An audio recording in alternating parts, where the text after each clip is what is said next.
చిన్న కుందేళ్ళు బలము లేని జీవులు అయినను అవి పేటు సందులలో నివాసములు కల్పించుకొనును.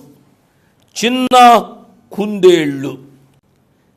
కుందేళ్ళు అనంటే కొన్ని తలంపులు ఉన్నాయి. కుందేళ్ళు అనగానే మనం చూసే కుందేళ్ళు గూర్చి మనం మాట్లాడుకుంటాం. సొలొమోను రాజు కాలంలో ఉన్న కుందేళ్ళు గూర్చి మనము ఆలోచించాలి. ఆ కాలంలోని కుందేళ్ళు ఏ రీతిగా ఉండేవి అని అంటే పొడుగు వెంట్రుకలు, చిన్న తోక, గుండ్రని చెవులు ఉండేవి. అవి చాలా బలహీనంగా ఉండేవి.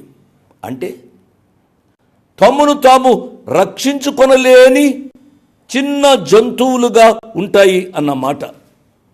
ఈ చిన్న